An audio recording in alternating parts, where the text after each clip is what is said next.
Et salut à tous les amis, c'est CryptoPartage, c'est un plaisir de vous retrouver pour la vidéo d'analyse du 15 février 2021. Malheureusement, on a une map entièrement dans le rouge. Bitcoin décide de corriger en ce début de semaine. Retour à 47 600 $. Évidemment, du côté des altcoins, ça suit la cadence. x2, x3 la correction. Donc on a Ethereum qui perd quasiment 5% pour s'établir à 1750. Et du côté des alts, avec une plus faible capitalisation que ces deux mastodontes d'Ethereum et de Bitcoin, on a notamment Elrond qui perd quasiment 20% pour revenir à 135. Avax pareil, NIR pareil, DOT 27 $, Link 32, Litecoin de retour à 200 $. Donc voilà, on corrige pas mal sur les altcoins. Je vais en analyser comme d'habitude en deuxième partie vidéo, notamment Elrond. Et je vais aussi revenir sur les 3 cryptos que je vous ai donnés hier. J'ai oublié de faire une petite précision. Donc voilà, je vais revenir dessus très rapidement en deuxième partie de vidéo. Juste avant de passer aux news, un petit retour sur la vidéo d'hier. Vous avez vraiment tout explosé. Il y a quasiment 10 000 vues sur la vidéo.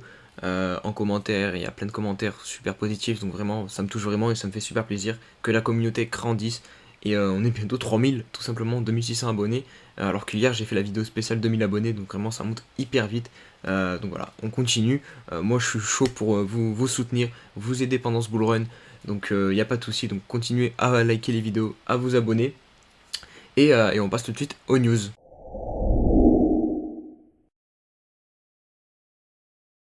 Allez, on débute les news par un petit mont blanc qui viennent de chez Binance. Donc vous avez un stacking qui est lancé sur ICX de 21,79% en API. Donc voilà, n'hésitez pas à aller checker ça. Allez, on se retrouve pour, j'ai envie de dire, le vif du sujet de la vidéo, la correction qu'il y a aujourd'hui. Et il faut énormément faire de psychologie, je pense, dans ces moments-là, parce que de toute façon, c'est notre cerveau qui nous guide, c'est nos émotions qui nous guident dans ces moments-là. Et c'est vraiment ça le plus compliqué à gérer, en fait. Du coup, ce tweet de The Crypto Cactus nous dit tout simplement qu'on vient juste de faire 2%, 2% de correction, c'est rien du tout, vraiment. Et si vous faites partie des personnes qui sont en train de paniquer, et c'est pas normal. Vous êtes en fait tout simplement pas prêt au moment où Bitcoin et les autres altcoins vont perdre un moins 20, un moins 30%. Et ça c'est possible. Ça c'est arrivé déjà il y a quelques semaines. On est passé de 42 000 $ sur Bitcoin à 28 000 $. En espace de 2-3 jours. Donc si vous n'êtes pas prêt à encaisser un 2%, qu'est-ce que ça va être quand on va encore perdre 30% en quelques jours ou même des fois en quelques heures. Il faut vraiment penser à ça quand vous rentrez sur Bitcoin. C'est pour ça que je répète souvent, il faut un plan. Parce que si vous avez un plan, dans un plan, il n'y a pas d'émotion. C'est du papier, vous le marquez sur un papier. Il n'y a pas d'émotion, il n'y a pas votre cerveau. Si vous dites, vous rentrez aujourd'hui sur Bitcoin à 50 000 $, vous choisissez de le revendre à 100 000 $, et c'est tout, c'est écrit et il n'y a plus d'émotion qui rentre en compte. Quand on perd 2%, du coup, vous vous en foutez, vous avez investi sur le long terme. Vous êtes mis un objectif long terme. Donc pourquoi vous paniquez si on perd 2%, ou même 10%, ou même 20%, tant que ça ne remet pas en cause la tendance long terme de fond. Et pour voir comment une tendance long terme peut être remise en cause, il y a des indicateurs, il y a l'analyse technique, il y a les fondamentaux. Est-ce que les fondamentaux de Bitcoin ont changé là du jour au lendemain? Non, il n'y a pas eu de news, il n'y a rien eu. C'est juste une prise de profit de certaines personnes sur le marché. Donc voilà, c'est très important de ne pas paniquer les amis et de surtout vous en tenir à votre plan. Un ancien candidat à la présidentielle des États-Unis a de grands projets pour les crypto-monnaies. Il souhaiterait faire de New York la future capitale mondiale du Bitcoin.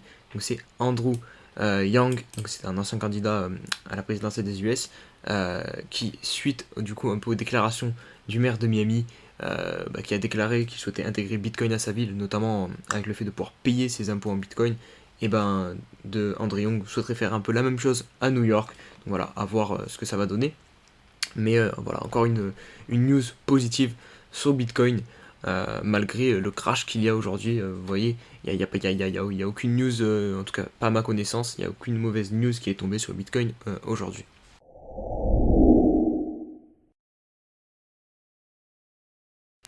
Allez, on se retrouve pour l'analyse du Bitcoin. On va commencer en weekly.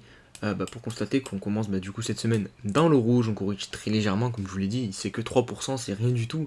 Regardez ici, il y a quelques semaines, on a réellement perdu entre la mèche du haut et le point bas 33-32% environ en 2 semaines.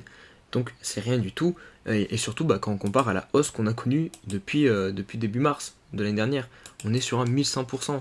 Donc c'est normal de perdre des moins 20, des moins 30% tant que ça ne remet pas en cause la tendance haussière long terme. Donc là, regardez, rien que pour remettre en cause la tendance en weekly, il faudrait que on clôture, hop, on clôture en dessous de ce dernier plus bas. Donc là, si jamais on fait quelque chose comme ça, hop, là, ça commencerait à devenir bizarre. Et surtout si on perd cette trend long terme. Mais là, pour l'instant, c'est pas du tout le cas. Vous voyez comme on est haut. On pourrait très clairement, regardez, venir rechercher ce niveau-ci, l'ancien point haut, donc des 38 000 $ à peu près. Et ça serait pas grave, ça serait pas du tout, ça serait même sain. Je veux dire, parce que le RSI, là, il est haut, il est à 82. Donc venir faire quelque chose comme ça serait pas déconnant et ça serait pas grave. Ça remettrait pas du tout en cause la tendance long terme. Donc ça, il faut bien l'avoir en tête quand vous investissez sur Bitcoin actuellement. Et pareil, quand vous rentrez sur les altcoins qui ont déjà pump de 100, de 200, de 300%, il faut avoir en tête que vous rentrez à un niveau de prix très élevé. Après, vous pouvez le faire parce que voilà, vous n'avez pas découvert Bitcoin avant. C'est pas de votre faute, vous y pouvez rien. Vous arrivez je vais pas dire au pire moment. Non, en plus c'est même pas le pire moment de marché parce que vous aurez pu par exemple arriver ici. Et là, ok, c'était le pire moment de marché parce qu'on arrivait au top et derrière on rentrait en bear market. Là non, on a encore une belle hausse derrière à prévoir sur Bitcoin. Donc il n'y a pas de souci, mais il faut juste que vous gardez en tête que vous arrivez à un moment où on peut prendre des moins 20, des moins 30%. Mais que sur le long terme, on gagnera. Et c'est ça qu'il faut garder en tête. Donc il ne faut pas paniquer quand on perd 2%. Allez, on va passer sur des unités de temps plus petites pour analyser un peu plus au niveau du court terme. Là, on voit encore une fois qu'il n'y a rien d'alarmant. On n'a même pas perdu ce niveau-là là, qu'on a énormément travaillé. C'est clairement le support là. On voit ici, ça nous a soutenu ici. Là pareil, on s'est fait arrêter plusieurs fois. Donc les 46 000 $, c'est un niveau à ne pas perdre, je pense. Sinon, on ira chercher plus bas. On a le niveau des 43 000, 44 000 $. Et on a surtout cette oblique basse. Puisque là, si on dézoome un petit peu, on constate qu'on est toujours dans ce canal ascendant. Donc voilà, pas d'inquiétude comme je vous le dis. On décharge juste un tout petit peu. Si on se met en daily, voilà, on constate un peu mieux ce canal ascendant dont je vous parle, ce canal haussier. Et on peut clairement venir rechercher la partie basse. Et ça ne sera pas inquiétant. Au niveau du RSI, on est pile poil sur le niveau de 70. On doit peut-être sortir du coup de la zone de surachat. Au niveau du MACD, on va peut-être cross. Ouais, non, on a quand même encore de la marge. Donc voilà, il n'y a rien d'inquiétant. On est bien, vous inquiétez pas. Et c'est même peut-être une occasion de recharger un petit peu de Bitcoin à un meilleur prix. C'est ce qu'il faut se dire. Allez, on passe tout de suite aux altcoins. Allez, on se retrouve sur l'Ether pour commencer les altcoins. Donc pour constater qu'on est dans un biseau ascendant. Et que surtout c'est l'oblique haute qui nous bloque vraiment très parfaitement. Vous voyez ici plusieurs fois on l'a travaillé depuis quelques jours et on n'a pas réussi à la passer. Et ça, ça finit toujours de la même manière. On se fait repousser violemment. C'est ce qu'on est en train de faire ici. Donc là, les supports qu'on a, il y a cette oblique basse. On a aussi le support de l'ancien ATH qu'on a cassé, qu'on est venu faire un pullback ici parfait. Je pense pas qu'on ira jusqu'à là, si vous voulez mon avis. Mais il faut le garder en tête. On peut venir au support des 1450 $. On a cette moyenne mobile en fait qui je pense va nous soutenir, la MA21. Si vous regardez bien, en fait à chaque fois qu'on s'éloigne trop de cette MA21, on revient la chercher à chaque fois. Et on reste tout le temps au-dessus. Et ça depuis un bon moment. Depuis début octobre à peu près. Et même on était juste passé très légèrement en dessous. Et là, elle nous soutient depuis un bon moment. Donc on peut considérer que ça va nous soutenir et qu'on va venir la chercher. Parce que là on s'est quand même bien éloigné. On n'est pas venu la retoucher depuis un petit moment. Donc il y a des chances qu'on vienne la toucher. Et elle est actuellement à 1600 $. Si on passe rapidement en H4. Hop. Je vais vous identifier quelques niveaux de support. Donc on a ce support des 1680 qui nous a soutenu là, puisque regardez, on a fait une mèche, on est venu clôturer beaucoup plus haut. Là pareil, et ici pareil, ça va arrêter un point haut. Donc ce support est pertinent des 1680 $. Si on le perd, il y a l'oblique basse que je vous ai montré en daily, c'est la même en H4. Et peut-être ce support-ci à 1550 $. Mais je pense que si on vient jusqu'ici, on ira chercher le support de l'ancien ATH, à mon avis. Mais voilà, à court terme, on est baissier du coup sur Ethereum à très court terme. Et en même temps, c'est normal quand on regarde en weekly, on a besoin de dégonfler un petit peu les indicateurs avec un RSI qui est quand même à 87. Regardez, on est vraiment très très haut. Donc ce serait pas déconnant qu'on revienne un moment sur cette zone des 70. De toute façon, je vous l'avais dit sur Ethereum que j'avais du mal à court terme à le voir pousser super haut, enchaîner les pourcentages sans corriger.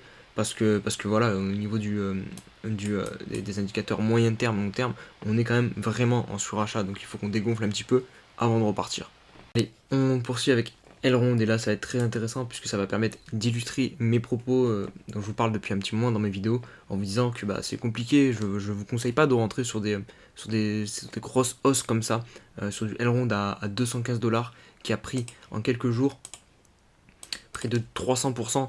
Et j'avais plein de personnes en commentaire qui me disaient ouais mais Elrond c'est le nouveau Bitcoin, Elrond il y a du stacking, du coup les gens vont pas revendre et il va monter à 1000 $. Non, c'est pas possible, on ne peut pas monter au ciel sans correction, ça n'existe pas. Forcément, les personnes qui sont rentrées ici, ils vont vendre. Parce que regardez, ça nous fait quand même un plus de 2800%. Donc vous imaginez bien si, je sais pas, une personne a mis 100 000 euros, même des millions, parce qu'il y a des millionnaires qui investissent aussi, et ça fait énormément, c'est des sommes d'argent conséquentes. Donc c'est pas possible qu'à un bout d'un moment, même s'ils sont à fond dans le projet, ils ne prennent pas leurs bénéfices. Et là, c'est ce qui est en train de se passer. Donc maintenant, sachant ça, si quand vous êtes rentré ici, vous croyez à fond au projet Elrond. Donc pourquoi? Qu'est-ce qui a changé fondamentalement sur Elrond? Rien du tout. C'est juste une prise de profit. Donc là, vous n'avez plus qu'à attendre qu'on trouve notre support court terme et que du coup la tendance de fond qui est long terme, là la tendance de fond n'est pas remise en cause. L'ancien plus haut il est ici, au niveau de ce support, 75 $. Donc même si on venait s'appuyer jusqu'ici, ça ne remettrait pas en cause la tendance haussière en daily. En tout cas pour moi. Donc voilà, on repartirait derrière. Et au niveau du long terme, il n'y a pas de souci. Donc là, c'est des bons niveaux de prix pour recharger. Si on met rapidement un petit Fibonacci, hop, on est sur le 0,38. Donc c'est très pertinent de reprendre un petit peu d'Elrond pour tous ceux qui ont su ne pas craquer durant toute cette hausse là, qui ont dit j'achète pas quand ça monte verticalement comme ça. Et là vous pouvez rentrer plus sereinement à un niveau de prix bien plus intéressant, 128 $. Et vous évitez tout ce mal de crâne là, tout ce moins 20, moins 30% qu'on est en train de faire sur Elrond. Allez, on se retrouve sur Neo. Donc un petit moment que je vous en parle aussi sur la chaîne. Je vous l'avais dit, dès qu'on arrivera à clôturer un weekly au-dessus de cette résistance, pour moi ça sera un signal haussier très fort. Et ça serait pertinent de se positionner du coup sur Neo. En plus on en a même eu un deuxième puisqu'on a clôturé, c'est vraiment très limite, mais on a clôturé pile poil au-dessus de cette ancienne clôture ici qu'on a eu en juillet 2018. Donc ça c'est un autre signal haussier. Là on corrige un petit peu, mais encore une fois il faut savoir dézoomer. Là la tendance en weekly elle est haussière. C'est bien ce qu'il faut comprendre, elle est haussière. Et en tendance haussière, qu'est-ce qui se passe? On fait des plus hauts, là il y a un plus haut, de plus en plus haut, et des plus bas de plus en plus bas. Là vous avez un plus haut, hop, là vous faites un plus bas. Là vous avez un nouveau plus haut, il est plus haut que l'ancien. Et là vous avez un plus bas, il est plus haut que l'ancien. Et là hop, pareil, un plus haut, donc on continue à être en tendance haussière. Là on va corriger. On va corriger peut-être jusqu'à ici, peut-être même jusqu'à l'ancien plus haut. Mais tant qu'on ne brise pas la tendance, il n'y a pas de raison de paniquer. Là, on peut monter comme ça en fait, c'est comme ça qu'on monte normalement même. Il faut éviter de monter tout droit parce que justement ça donne des trucs comme sur la ronde où on corrige directement comme ça. Donc là, la tendance sur Neo, elle est haussière en weekly. Hop, donc voilà, il ne faut pas paniquer au court terme parce qu'on perd 10 ou 20%. Il faut voir ça à long terme, et long terme, regardez les pourcentages de gains qu'on peut faire si juste on revient chercher cet ancien plus haut d'avril 2018, donc 90 $. Je pense que vraiment on va le faire lors de ce bull run, donc ça fait un 125%. Donc voilà, pour moi je suis très bullish sur ce genre de chart. Allez, on va conclure cette vidéo avec les 3 crypto-monnaies que je vous ai données hier durant ma vidéo. Je voulais revenir dessus pour faire quelques précisions, notamment sur l'aspect long terme et moyen terme et court terme. Parce que j'ai des personnes qui n'ont pas bien compris. Du coup, quand je disais que c'était pertinent de rentrer pour du moyen long terme, pas pour du court terme. Parce qu'évidemment que oui, on a eu une grosse explosion la semaine dernière. Regardez, on a une grosse bougie verte. Et ça, c'est sur les 3 cryptos que je vous ai donné. Mais pour moi, je prends en compte ma vision moyen terme et long terme. Ça, pour moi, c'est un très bon signal haussier sur du moyen terme. Sur du court terme, évidemment qu'on pouvait corriger, et c'était même très fortement possible. Regardez, c'est ce qu'on est en train de faire. Quand on monte trop fort, on corrige derrière. C'est tout le temps la même mécanique. Mais là, ce qu'il faut bien comprendre, c'est qu'il faut voir ça en ayant la vision moyen et long terme. Et si vous l'avez, vous voyez bien que là, au niveau du du moyen terme, en weekly, on est dans une tendance haussière. C'est ce que je viens de vous dire il y a quelques instants. Donc il n'y a aucune raison de paniquer.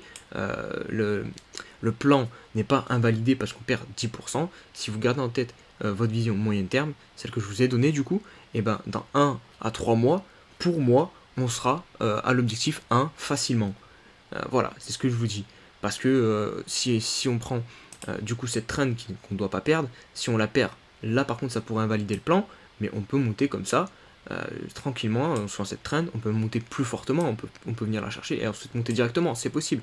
Mais si on prend le scénario le plus pessimiste, entre guillemets, on monterait comme ça. Et bien si on monte comme ça, dans 3 mois, on est à l'objectif 1. Donc voilà, petite précision effectuée, j'espère que vous avez compris, que j'étais assez clair. Je sais que c'est compliqué quand vous êtes débutant de comprendre cette notion de moyen, court terme et long terme. Parce qu'on on a souvent trop la tête en fait dans les graphiques et il faut savoir prendre du recul et ça c'est vraiment avec l'expérience que vous allez réussir à comprendre qu'une correction sur du court terme ça impacte pas en fait l'aspect long terme. Voilà, allez, on se retrouve, vous inquiétez pas, demain pour une nouvelle vidéo, on fera le point encore sur les marchés. D'ici là, gardez votre calme, c'est qu'une petite correction, vous inquiétez pas. Et voilà, on se dit à demain, allez, ciao ciao.